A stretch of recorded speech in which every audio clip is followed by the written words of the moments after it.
할렐루야. 우리 좌우에 계신 분을 서로 축복합시다. 하나님이 당신을 사랑하십니다. 오늘 하나님이 저 여러분을 사랑하시고 오늘도 예수님 안에서 좋은 일이 있습니다. 여러분과 함께 마가복음 7장 31절로 37절의 말씀에 근거해서 맺힌 것이 풀리는 은혜, 이런 제목으로 은혜의 말씀을 나누겠습니다. 성경에 보면 마귀는 사람들에게 와서 여러 가지로 사람들을 묶습니다.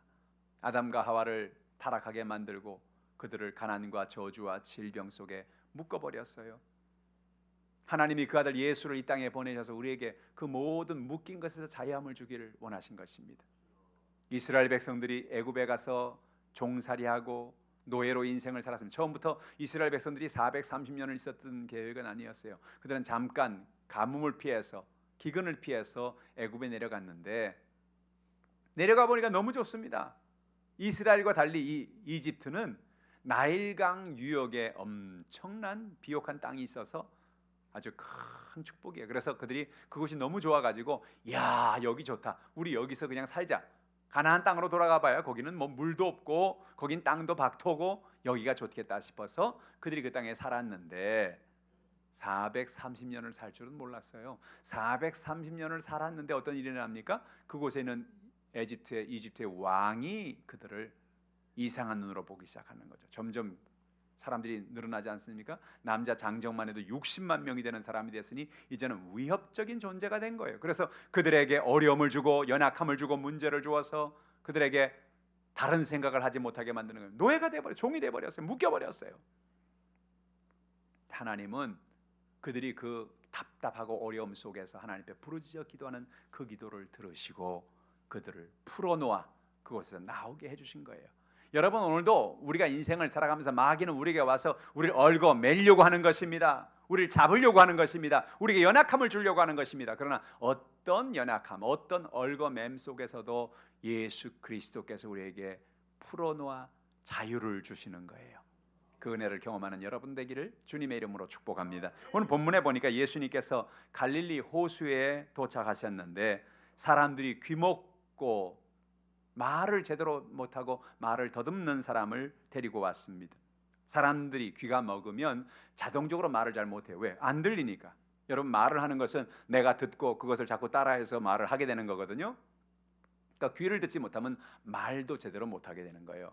그래서 귀 먹고 말을 제대로 못하는 더듬는 사람을 주님 앞으로 데리고 왔습니다. 얼마나 답답한 삶을 살았을까요? 얼마나 힘들었을까요? 예수님은 이 사람을 따로 무리 옆에서 데리고 가셔서 그 귀에다가 손가락을 넣으시고 손에다가 침을 뱉어가지고 그 사람의 혀를 쭉 잡아다니면서 에바다라고 말씀했어요. 에바다가 뭐냐면 아람어로 열려라 그런 뜻이에요. 열려라. 놀라운 일이 났어요. 이 사람이 갑자기 귀가 뻥 하고 열렸어요. 그가 맺혔던 혀가 풀어졌어요. 그래서 그 순간에 듣고 말하는 놀라운 기적이 일어났다는 거죠. 오늘 본문의 말씀을 통해서 오늘 저 여러분에게도 열리는 역사가 있기를 주님의 이름으로 축복합니다. 열리는 역사가 있기를 주님의 이름으로 축복합니다. 맺힌 것이 풀어지기를 주님의 이름으로 축복합니다. 오늘 본문이 말씀을 주시는 은혜가 무엇입니까? 첫 번째로 예수님은 우리의 죄와 죄책감에서 우리를 풀어주시는 것입니다. 사람들이 인생을 살아가면서 우리의 죄 때문에, 죄책감 때문에 일평생 고통하며 살아온 사람이 있습니다. 어린 시절부터 어떤 죄가, 어떤 죄책감이 그 마음에 사로잡힙니다. 성장해서 장성해서 사회생활을 하면서 삶 속에서 나도 모르게 어떤 죄가 우리의 삶을 사로잡아서 그 죄책감이 우리를 사로잡아 일평생 그것 때문에 고통하게 만듭니다. 늘 그 죄책감이 떠오릅니다. 늘 그 죄가 떠오릅니다. 근데 문제는 뭐냐? 이런 죄와 죄책감이 우리의 마음에 너무 지나치면 그것이 병이 되는 거예요. 마음의 병이 되고 육신의 병이 되고 삶의 연약함이 다가오게 되는 거예요. 오늘 성경에도 보니까 우리에게 하나님의 은혜 가운데 우리가 죄를 벗어나서 죄에서 자유함을 얻는 것이 하나님의 은혜라는 것입니다. 로마서 3장 23절 읽어볼까요? 모든 사람이 죄를 범하였음에 하나님의 영광에 이르지 못하더니 그리스도 예수 안에는 속량으로 말미암아 하나님의 은혜로 값없이 의롭다 하심을 얻은 자 되었느니라 라고 말씀합니다. 모든 사람이 죄를 범했습니다. 죄를 범하면 어떻게 되냐? 죄를 범하면 하나님의 영광에 이르지 못한다는 거예요. 죄를 범하면 그 죄로 말미암아 그 죄가 너무 무거워서 하나님 앞에 나갈 수가 없다는 거예요. 오늘 우리의 인생 가운데 이 죄에 범한 우리의 이 죄에서 자유케 하기 위해서 예수님이 이 땅에 오신 거예요. 마태복음 1장 21절 한번 읽어볼까요? 아들을 낳으리니 이름을 예수라라. 이는 그가 자기 백성을 그들의 죄에서 구원할 자임이라 하니라. 죄의 짐이 너무 무거워서, 죄가 너무 무거워서 주님의 영광에 나가지도 못하고 늘 쓰러지고 넘어질 수밖에 없는 우리를 예수님이 이 땅에 오신 것입니다. 오셔서 우리의 모든 죄를 그가 짊어지시고 우리를 죄에서 구원하기 위해서 이 땅에 태어나셨다는 거예요. 예수님이 가버나움에 한 집에 가셨습니다. 그곳에 가보니까 중풍으로 움직이지 못하여 들것에 실려온 사람을 만나게 되죠. 사실 이 사람은 친구들에 의해서, 중풍에 의해서 그 들것에 실려서 예수님 앞에 나오긴 했는데 아마 들것에 실려 나오니 늦게 온 것 같아요. 사람들이 벌써 다 집에 들어가고 집 바깥에까지도 사람이 막 몰려 있고 집 안에 들어갈 수가 없어요. 들여보내지를 않습니다. 안에 있는 사람이 은혜 받겠다고 나오려고 그럴 생각을 안 해요.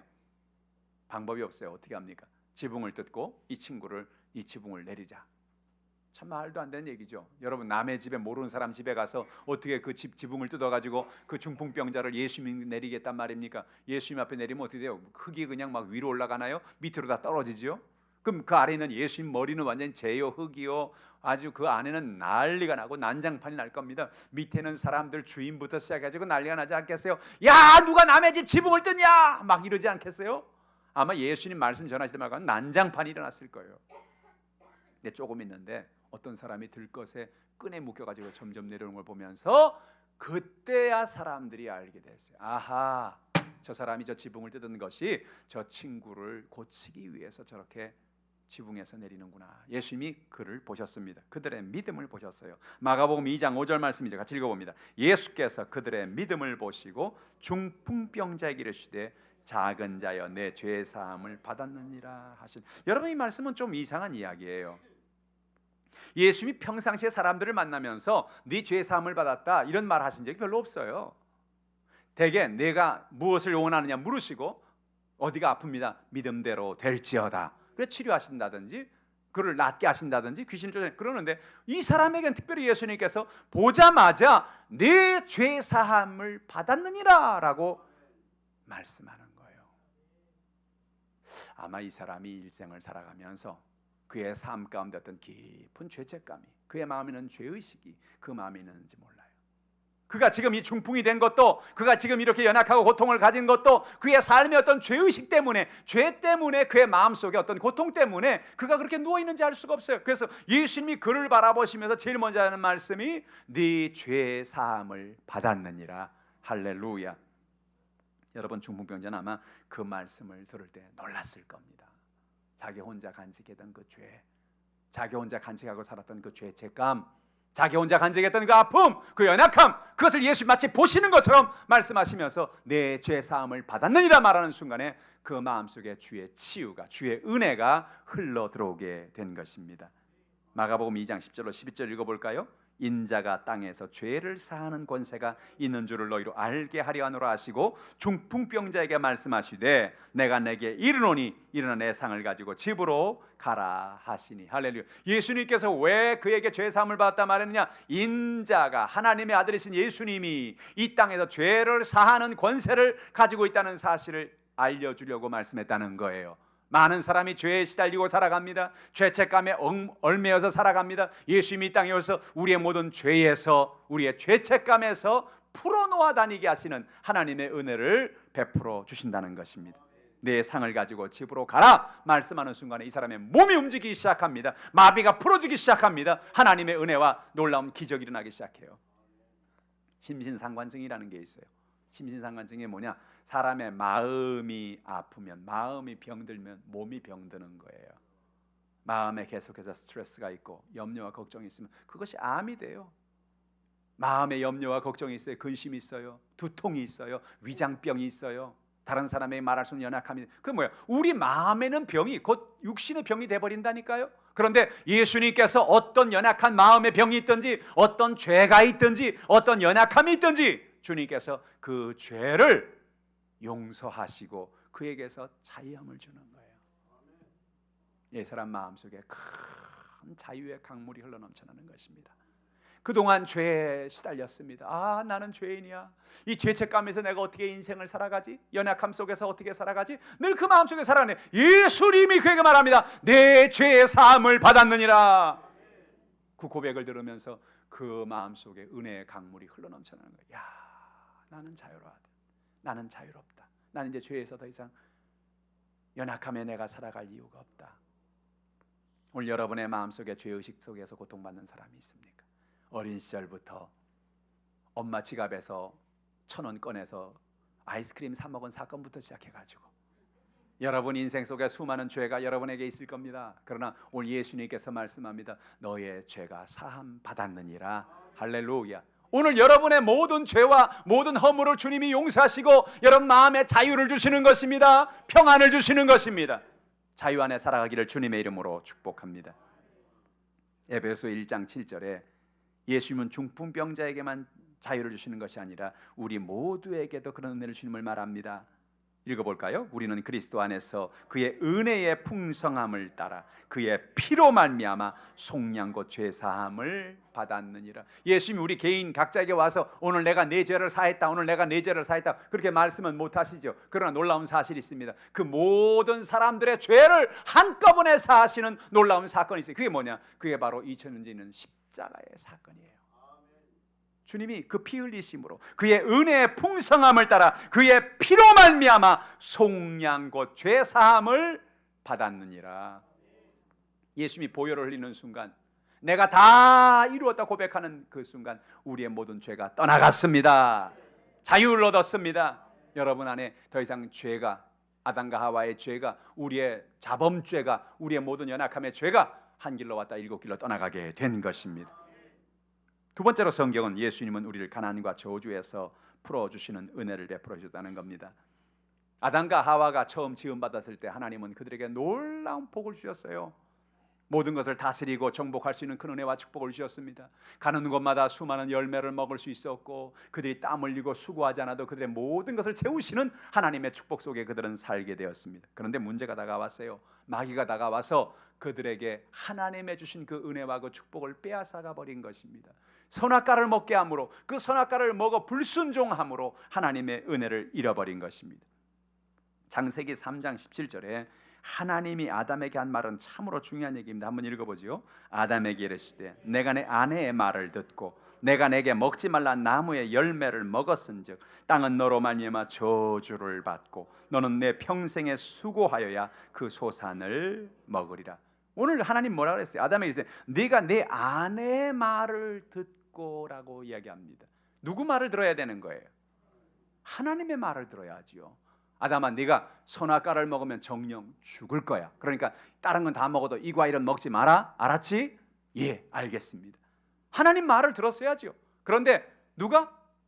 하와가 아담에게 가서 선악과를 보여주면서 여보 오늘 뱀이 와서 그러는데 이 선악과가 이걸 먹으면 하나님처럼 된대요. 우린 그것도 모르고 살았잖아. 봐 얼마나 지혜로워, 얼마나 탐스러워. 우리 하나 먹고 우리 하나님처럼 됩시다. 여러분 마귀는요 오늘도 우리에게 뭐라면 너도 하나님처럼 될 수 있다. 너도 하나님처럼. 그게 뉴에이지라는 운동이에요. 요즘에 너도 하나님이다, 너도 신이다. 그 운동이 여러분 뉴에이지 운동인 것입니다. 여러분 오늘도 마귀는 와서 너도 하나님이 될 수 있다, 너도 하나님이다, 너도 하나님처럼 살아야 된다 그렇게 말을 하는 것입니다. 그것이 여러분 창세기로부터 오늘까지 전 인류의 역사상 계속해서 마귀는 그런 유혹을 사람에게 주고 있는 거예요. 아담이 그 순간에 어떻게 했어요? 아내가 하와가 여보 이거 먹읍시다 그러면 어때요? 무슨 소리! 하나님이 먹지 말라 그랬잖아. 먹으면 안 되잖아. 갖다 놓읍시다. 할렐루야. 그랬으면 되는데, 그랬으면 오늘 우리가 저주 가운데 연약한 가운데 질병 가운데 살 이유가 없어요. 그런데 그걸 받아들고 그래 허니 당신이 주는 거 뭐 같이 먹지 뭐, 죽어도 같이 먹고 죽읍시다. 아마 그랬는지 모르겠어요. 그래가지고 그 선악과를 먹는 바람에 우리 가운데 이렇게 저주가 다가오게 된 거예요. 뭐라고요? 네 아내의 말을 듣고 내가 내게 먹지 말란 나무의 열매를 내가 먹었다는 거예요. 아내의 말을 들어야 된다, 안 들어야 된다? 잘 들어야 됩니다. 무슨 얘기냐? 평상시 아내 말을 들어줘야지요. 할렐루야. 새 여자 얘기를 잘 들어야 된다는 얘기가 있잖아요. 태어나선 어머니의 말을 듣고, 두 번째는 결혼해서는 아내의 말을 듣고, 세 번째는 내비게이션 아가씨의 말을 듣고, 이 세 여자의 말을 잘 들어야 된다는 거예요. 그죠? 근데 아니, 네 아내의 말을 들어서 네가 이렇게 된다는 말은 무슨 얘기예요? 선악과를 먹으라는 그 말은 듣지 말라는 얘기죠. 하나님의 뜻에 반대하는 말을 하는 말은 듣지 말라는 얘기죠. 할렐루야. 어떤 분이 성경을 읽고 은혜를 거꾸로 받았어요. 네 아내의 말을 듣고 내가 내게 먹지 말라는 과일을 먹었습니까? 아내의 말을 들으면 안 되는구나. 집에 아내가 여보 지금 쓰레기를 좀 버리는데 나 좀 도와줄래요? 쓰레기 좀 버려. 안 돼. 아내의 말을 듣지 말라 그랬어. 그렇습니까? 아니에요. 그런 건 아니에요. 아내가 도와달라는 건 도와줘야지요. 할렐루야. 아내의 말을 들어줄 건 들어주는데 뭐예요? 하나님의 뜻이 아닌 것을 듣지 말라는 것입니다. 인본주의의 말을 듣지 말라는 것입니다. 아내의 말은 그 세상의 말을 의미하는 거예요. 마귀의 말을 의미하는, 마귀는 와서 우리 뭐라 말합니까? 이것을 먹어라, 이렇게 해라, 저렇게 해라. 마귀는 와서 오늘도 우리의 마음을 꿰는 것입니다. 거기에서 자유함을 얻는 여러분 되기를 주님의 이름으로 축복합니다. 누가복음 4장 18절로 19절 같이 읽어보죠. 주의 성령이 내게 임하셨으니 이는 가난한 자에게 복음을 전하게 하시려고 내게 기름을 부으시고 나를 보내사 포로된 자에게 자유를, 눈먼 자에게 다시 보게 함을 전파하며 눌린 자를 자유롭게 하고 주의 은혜의 해를 전파하게 하려 하심이라 하였더라. 여러분, 예수님이 이 땅에 오신 이유가 무엇입니까? 예수님이 주의 성령이 내게 임했다는 겁니다. 왜냐? 이는 가난한 자에게 복음을 전하게 하려고 내게 기름을 부으사 나를 보내사 포로된 자에게 자유를 주기 위해서 예수님이 이 땅에 오셨다는 거예요. 할렐루야. 오늘 여러분 모든 묶여있는 사람들에게 주님은 자유를 주십니다. 어떤 사람에게 자유를 주십니까? 희망을 잃어버리고 절망한 가난한 사람을 찾아오셔서 하나님은 풀어놓아 다니게 하시는 자유를 주시는 것이에요. 예수님의 사역지는 주로 북부 이스라엘 갈릴리 주변이었어요. 예수님이 자란 곳 자체가 갈릴리에서 서쪽으로 조금 가면 나사렛이라는 동네가 나오는데, 대개 갈릴리 이 주변의 동네는 조금 이렇게 어려운 사람들이 많은 사는 동네, 요즘으로 말하면 달동네 같은 그런 마을이에요. 사람들이 가난한 사람들입니다. 그곳에서 그 갈릴리 호수에서 그 갈릴리 호수를 직업 삼아 사는 사람이 한 사람이 있었는데 그 사람이 바로 어부인 베드로였습니다. 그는 일평생 그 배에서 그 바다에서, 갈릴리 바다에서 그들은 고기를 잡았어요. 이 갈릴리는요 원래 호수지만 워낙 큰 호수기 때문에 이스라엘 백성은 여기를 갈릴리 바다라고 부르기도 해요. 어느 날 밤에 나가서 열심히 고기를 잡습니다. 한 마리의 고기를 잡지 못했습니다. 좌절하고 절망했습니다. 집에는 알아 누운 장모님이 계십니다. 집에서는 아이들이 밥을 달라고 보채고 있습니다. 그런데 집에 가져갈 돈이 없어요. 고기를 잡지 못했어요. 절망했습니다. 어떻게 하면 좋지? 그러고 있는데 예수님께서 절망한 베드로가 있는 배를 향해 다가오시는 거예요. 수많은 사람들이 그 주변에 있습니다. 내가 네 배를 빌려 복음을 좀 전하기로 한다. 그래도 되겠느냐? 오세요. 괜찮습니다. 오십시오. 예수님이 배를 강단 삼고 많은 사람들을 호수가에 앉혀놓고 그들에게 복음을 전합니다. 말씀을 다 전하고 난 다음에 예수님이 베드로를 보십니다. 누가 가만히 보니까 고기가 한 마리도 없구나. 저 깊은 곳에 가서 그물을 내려라 라고 말씀하십니다. 이해가 되지 않습니다. 아니 밤이 맞도록, 밤이 새도록 거기 가서 어저께 고기를 잡은 거예요. 한 마리도 못 잡았어요. 지금 대낮입니다. 대낮에 그물 내리면 그물 내려가는 게 물고기 다 보고 다 도망치는데 어떻게 고기를 잡으란 말입니까? 근데 예수님께서 저 깊은 곳에 가서 그물을 내리라는 거예요. 그래서 말씀을 의지하여 내가 그물을 내리리다 하고 와서 그물을 내렸는데 엄청나게 많은 물고기가 잡혔습니다. 자기 배와 자기 동무의 배까지 빌려가지고 두 배가 가득 차는 역사를 경험하게 됩니다. 여기서 여러분 베드로는 놀라운 경험을 하게 되는데, 단지 물고기 잡은 게 문제가 아니라 자기같이 절망하고 자기 곁에 고통 가운데 희망을 잃어버린 사람에게 예수님이 찾아와서 그에게 소망을 주시는 주님이라는 사실을 발견하게 되는 거지요. 마태복음 4장 19절 예수님이 그에게 말합니다. 나를 따라오너라. 내가 너희를 사람을 낚는 어부가 되게 하리라. 할렐루야. 그럼부터 베드로의 직업은 바뀌었습니다. 여태까지는 고기 잡는 사람이었습니다. 근데 이제 그는 인생의 영혼을 구원하는 사람으로 바뀌게 된 것입니다. 예수님은 귀신 들린 사람을 찾아가 귀신 들림에서 풀어놓아 주셨습니다. 마가복음 5장 1절로 2절 같이 읽어보죠. 예수께서 바다 건너편 거라사인의 지방에 이르러 배에서 나오심에 곧 더러운 귀신 들린 사람이 무덤 사이에서 나와 예수를 만나니라. 여러분, 귀신 들린다는 것은 정말 고통스러운 일이에요. 귀신 들린 사람이 있는 가족이 있는 사람은요 정말 고통스럽습니다. 언제 어떤 일이 일어날지 모르기 때문에, 무슨 사건이 생길지 모르기 때문에 늘 불안하고 늘 염려 가운데 있습니다. 또 여러분, 귀신 들린 사람은 힘이 얼마나 셉니까? 귀신 들렸을 때 사람이 잡으려고 그러면 이 사람을 절로 밀치고 이 사람을 절로 밀쳐서 여기저기 멍들고 고통 속에서 결국은 어떻게 돼요? 오늘 본문에 보니까 거라사인의 지방에 사는 사람은 가족들이 도저히 이 사람을 어찌할 수가 없어. 이 사람은 이제 집에서 나와서 무덤 사이에서 살아가는 그런 고통 속의 인생을 살아가는 겁니다. 귀신 들렸다고 하는 것은 곧 인생의 절망을 얘기하는 것입니다. 예수님이 그를 찾아오셨어요. 마가복음 5장 8절에 예수님이 그를 향해 말합니다. 예수께서 이미 그에게 이르시되 더러운 귀신아 그 사람에게 나오라 라고 명령하심으로 그 안에 군대 귀신 들린 사람의 귀신이 그 사람에 빠져나오고 하나님의 은혜 가운데 치유의 역사가 임하게 되는 것입니다. 좀 전까지만 해도 옷을 풀어헤치고 온몸은 긁히고 머리는 산발이 되고 그랬던 사람이 예수님 은혜 가운데 귀신이 떠나가니까 그가 옷을 단정히 입고 예수님을 수종드는 믿음의 사람으로 바뀌게 되는 거예요. 할렐루야.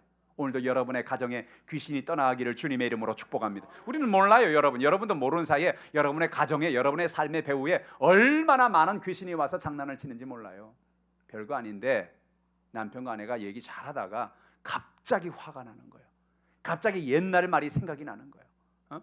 그래서 자기도 모르게 막 소리를 지르고 막 싸워요. 왜요? 귀신이 뒤에서 장난을 치는 거예요. 오늘 여러분, 귀신을 쫓아내기를 주님의 이름으로 축복합니다. 귀신은 오늘 우리의 삶 속에 우리를 도적질하고 죽이고 멸망시키는 존재인 것입니다. 예수님은 병든 사람을 찾아가 병에서 풀어놓아 주셨습니다. 요한복음 5장에 보면 베데스다의 목가에서 물이 동하기를 기다리는 38년 된 병자 이야기가 있습니다. 이스라엘엔 참 신비로운 그런 일이 있어요. 이 베데스다라는 연못은 갑자기 물이 끓어오릅니다. 물이 막 움직이는 거예요. 그러면 누구든지 그 물에 들어가면 고침을 받는다는 것입니다. 그 물이 왜 움직이냐? 하나님이 천사를 보내서 가끔씩 그렇게 물이 움직이게 하는 것입니다. 이 베데스다 연못가에 수많은 사람들이 모여서 하나님의 은혜를 기다립니다. 그 중에 한 사람이 38년 된 병자입니다. 38년이란 병이란 말은 말 그대로 절망이지요. 더 큰 문제는, 더 큰 절망은 뭐냐? 항상 이 물이 동할 때 몸에 병이 좀 덜한 사람이 들어간다는 거예요. 그렇죠? 움직일 수 있는 사람이 들어갈 수 있지 않겠어요? 38년 된 병자는 움직이지도 못하고 계속 누워만 있는 거예요. 그리고 물이 동할 때 사람들이 낫는 걸 바라보면서 좋겠다, 좋겠다, 나도 저기 들어가면 얼마나 좋을까, 나도 치료받으면, 맨날 그러고 있는 거예요. 얼마나 고통스러웠을까요? 예수님이 오늘 그를 찾아오셨습니다. 네가 낫기를 원하느냐? 이 사람은 낫기를 원한다는 말을 하는 게 아니라 주님, 항상 그의 마음에 있는 얘기를 하는 거예요. 주님, 제가 저 안에 들어가고 싶은데요, 누가 나를 도와주는 사람이 없어서 내가 저 물에 들어가지 못해서 내가 이렇게 고통받고 있으면 예수님께 그를 바라보시면서 말씀이 내 병에서 고침을 받으라는 거예요. 할렐루야. 저 연못에 들어갈 이유가 아니고 바로 네 앞에 네 병을 고칠 하나님의 아들이 와 있다는 거예요. 할렐루야. 오늘 여러분의 삶 속에 모든 병의 묶임에서 노임을 받는 역사 있기를 주님의 이름으로 축복합니다. 예수님은 오늘도 여러분을 치료하시는 주님이 되십니다. 여러분의 병을 고쳐주십니다. 여러분의 눌려있는 모든 것에서 자유함을 주시고 평안을 주시고 능력을 주시는 것입니다. 38년 된 병자가 고침받은 것처럼 오늘 여러분의 연약한 질병이 치료받기를 주님의 이름으로 축복합니다. 요한복음 5장 8절로 9절에 주님 말씀, 예수께서 이르시되 일어나 내 자리를 들고 걸어가라 하시니 그 사람이 곧 나 자리를 들고 걸어가니라. 이는 안식일이었다고 성경은 말합니다. 오늘도 예수님 안에서 이런 치료가 임하기를 주님의 이름으로 축복합니다. 그뿐만이 아닙니다. 성경에 보면 12해나 혈루병으로 앓는 여인의 이야기가 나오지요. 12년 동안이나 하혈을 했습니다. 여러분 12년 동안 하혈을 하고 얼굴은 완전히 창백하고 온몸은 뼈만 남고 정말로 고통 속에 살아난 여인이었을 것입니다. 그리고 이 하혈하는 이유, 혈루증이라는 병은요, 당시에 부정한 병이기 때문에 사람들에게 내가 이런 병이 있다고 말도 못하는 병이에요. 그러니까 예수님께 나아가서 보통 사람들은 내 병을 고쳐달라고 말하는데 여인은 내 병을 고쳐달라고 말도 못하는 거예요. 더 답답하고 더 힘들죠. 여인의 마음속에 오늘 그런 생각을 합니다. 그렇지, 내가 예수님께 내가 내 병명을 말하지 못하고 나를 치료해달라고 말은 못하지만 내가 예수님의 옷자락만 만져도 나는 나을 거야 라는 그런 믿음을 갖게 됩니다. 그리고 뒤로 살짝 다가가서 그 많은 사람들 헤치고 나가서 드디어 예수님의 옷자락에 손을 대는 순간에 그 온 몸에 마치 전류가 흐르듯이 그 몸의 모든 연약함과 질병이 치료받는 역사를 여인은 경험하게 됩니다. 예수님께서 그를 바라고 말합니다. 마가복음 5장 34절 말씀이에요. 예수께서 이르시되 딸아 내 믿음이 너를 구원하였으니 평안히 가라. 내 병에서 놓여 건강할지어다. 내 병에서 놓여 건강할지어다. 왜? 병이 여인을 붙잡았다는 거예요. 병이 여인을 포로 삼았다는 거예요. 이제는 뭐요? 병에서 놓여. 할렐루야. 예수 그리스도를 의지하는 사람에게 주님은 그의 병에서 놓아주시는 것입니다. 풀리게 하시는 것입니다. 연약함을 자유케 하시는 거예요. 오늘 여러분의 마음속에 어떤 연약함이 있습니까? 놓여나시기를 주님의 이름으로 축복합니다. 셋째로 예수님 우리를 지옥의 올무에서 풀어주십니다. 이 세상을 떠나면 우리는 반드시 천국과 지옥이 있다는 사실을 알아야 합니다.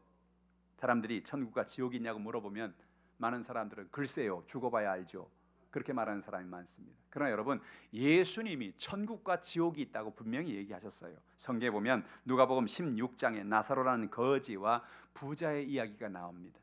이 거지는 정말로 너무나 가난해서 부자의 문 앞에서 부자가 주는 떡을 먹고 부자가 주는 음식을 먹고 그는 하루하루 연명을 하고 인생을 살았어요. 그런데 놀랍게도 이 거지는 은혜를 아는 거지였어요. 하나님을 아는 거지였어요. 하나님을 알고 하나님을 믿는 거지였습니다. 근데 부자는 돈은 많았어요. 막 거지에게 선심도 베풀고 그렇게 사랑을 베풀고 선을 행하고 그렇게 사는 부자이긴 했습니다만 그가 중요한 게 뭐예요? 하나님을 안 믿었어요. 하나님을 안 믿었어요. 왜? 내가 이렇게 부자인데 무슨 하나님 믿을 필요가 뭐 있어? 내가 부족함이 없는데 하나님 믿을 필요가 뭐 있어? 여러분 부자기 때문에 하나님을 믿어야 되는 거예요. 왜? 그 다음에 더 영원한 하나님의 축복의 세계가 있는 것을 알아야 하는 것이죠. 나사로도 죽고 부자도 세월이 지나 죽었습니다. 오늘 성경에 보니까 부자는 불꽃 가운데 고통하며 지옥불에서 고통을 받고 있었고 나사로는 아브라함의 품 곧 천국에서 거하겠다. 그래서 부자가 보니까 천국과 지옥이 서로 보이는 모양입니다.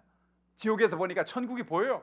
천국은 너무나 행복하고 너무나 기쁘고 그런 것인데 지옥은 불꽃이 꺼지지 않는 뜨거운 것입니다. 그래서 그 부자가 자기 집 앞에 있는 가만히 보니까 거지가 아브라함의 품에 천국에 있는 걸 봤어요. 야, 거지야, 나사로, 나야 나. 왜요? 서로 대화가 되는 모양이에요. 나 이거 불꽃에 너무나 뜨거워, 너무나 힘들어. 나 물 좀 줘, 물 좀. 뭐 한 컵도 아니고 그냥 네 손가락으로 물을 찍어서 내 혀만 좀 따뜻하게 시원하게 해줬으면 좋겠다. 할렐루야. 여기서 말합니다. 이 사람아, 당신과 천국과 지옥 사이에는 구렁이 있다. 여러분, 이 구렁이가 뭔 걸 잘 알아야 돼요. 옛날에 우리 성경 보니까 구렁이 있다는 말은 이게 꿈틀꿈틀하는 뱀 구렁이가 아니고 구렁이라는 말은 큰 계곡이 있다는 뜻이에요. 큰 계곡이. 할렐루야. 그러니까 여러분, 천국과 지옥은 이게 뻔히 보이는데 이게 더 안타까운 일이에요. 저기 올라가면 천국인데 갈 수 있어요, 없어요? 없어요. 천국과 지옥은 서로가 계곡으로 나뉘어서 갈 수가 없는 곳이라는 거예요. 오늘 사랑하는 성도 여러분, 오늘 누가복음 16장 23절 24절 같이 읽어볼까요? 그가 음부에서 고통 중에 눈을 들어 멀리 아브라함과 그의 품에 있는 나사로를 보고 불러 이르되 아버지 아브라함이여 나를 긍휼히 여기사 나사로를 보내 그 손가락의 끝에 물을 찍어 내 혀를 서늘하게 하소서. 내가 이 불꽃 가운데서 괴로워하나이다. 여러분, 우린 절대로 지옥 가면 안 됩니다. 절대로 지옥 가면 안 됩니다. 여러분 왜 그래요? 지옥 가면요 올 여름에 얼마나 더웠어요. 그 더운 건 유도 아니라고 곱하기 한 만. 어떻게 했어요? 에?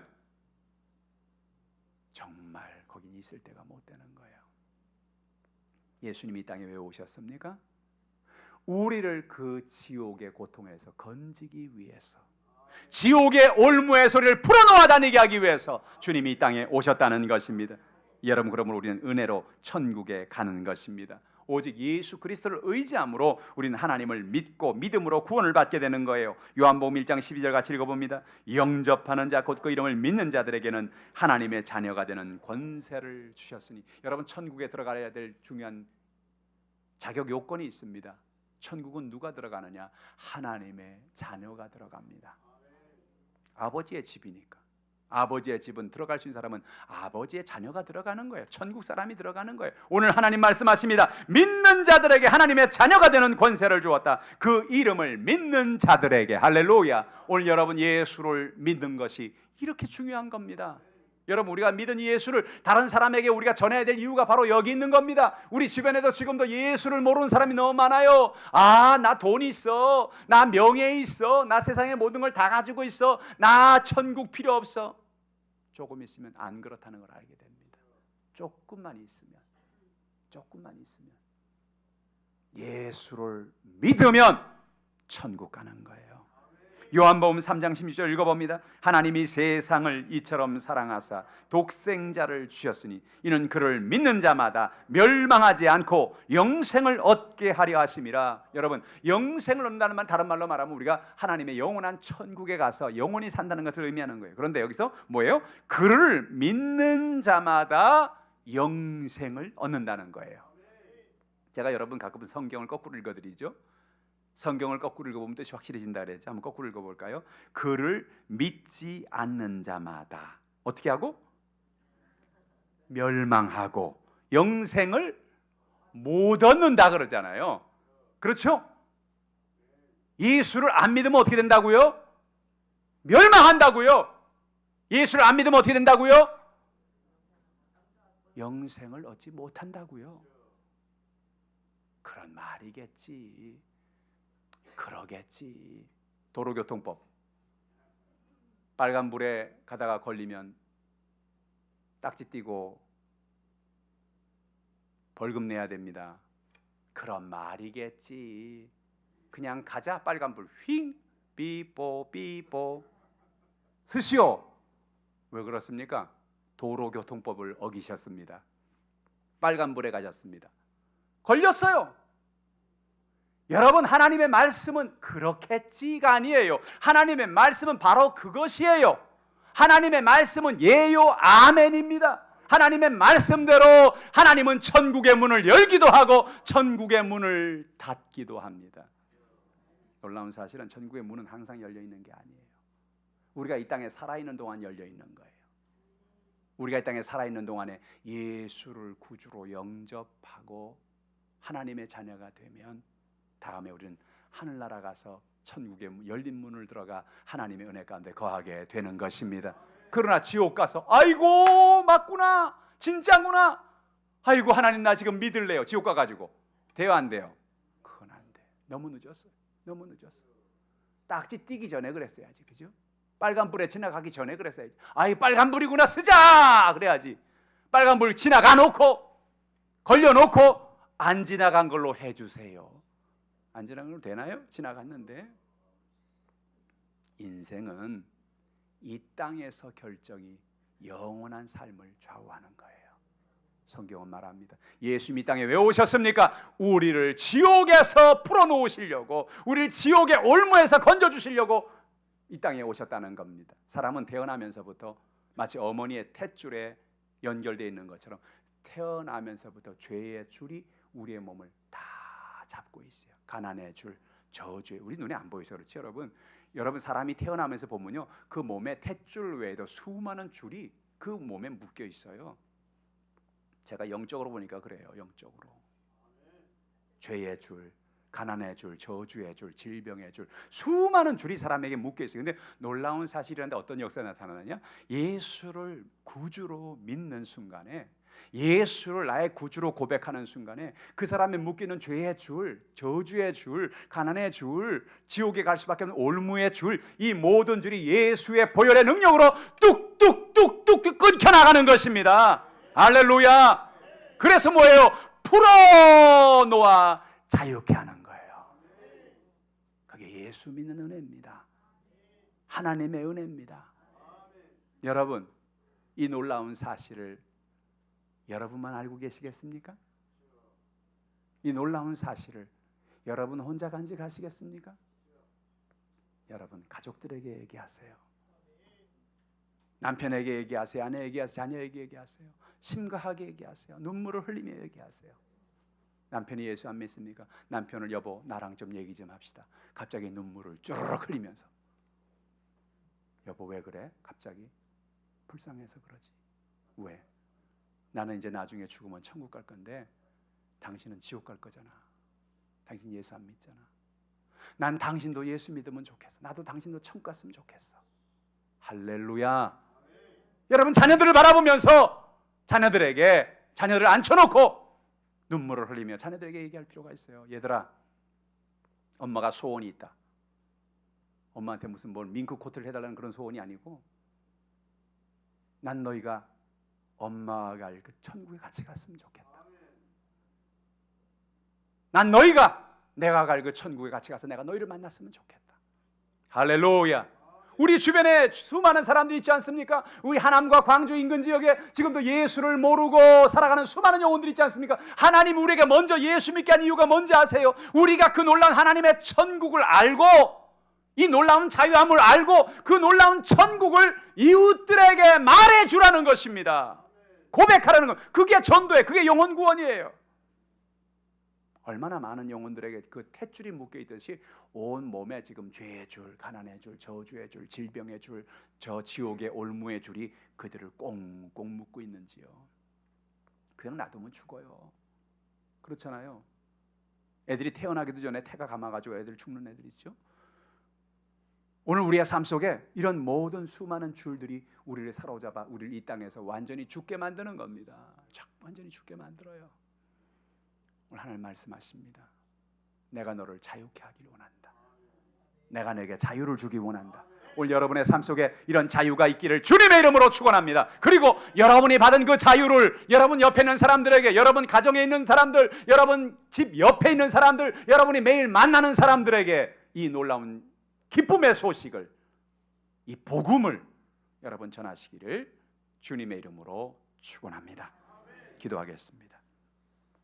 하나님 아버지, 예수님이 이 땅에 풀어주러 오셨습니다.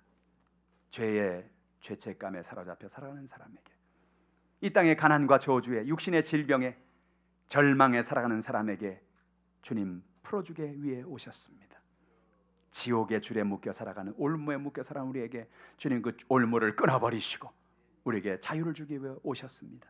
이 예수를 날마다 의지하고 믿음으로 살게 하여 주시옵소서. 지금도 우리 주변에 이 예수를 알지 못하고 살아가는 수많은 영혼들이 있습니다. 주여 그들에게 나아가 담대하게 그리스도의 이 기쁜 소식을 전하며 살아가는 우리 모두가 되게 하여 주옵소서. 성령의 충만함을 주시옵소서. 은혜를 베풀어 주시옵소서. 주의 은혜를 더하여 주시옵소서. 감사드리며 예수님의 이름으로 간절히 기도하옵나이다. 아멘. 말씀을 생각하시면서 여러분 기도합시다. 여러분 가져 나온 답답한 문제가 있습니까? 절망이 있습니까? 연약함이 있습니까? 주여 모든 문제를 해결하여 주옵소서. 나의 병을 고쳐 주시옵소서. 그렇습니다. 주님, 내가 소명을 깨닫고 살기 원합니다. 내가 구원받은 것, 나 혼자 구원받으라고 구원하신 것이 아니라 내가 받은 그 구원의 기쁨을 우리 주변의 가족들에게, 우리 이웃들에게 전하라고 나를 먼저 구원하심을 내가 알았습니다. 하나님 아버지, 은혜를 베풀어 주시라고, 힘을 주시라고, 능력을 주시라고 주를 향하시고 동성으로 기도합니다. 주여!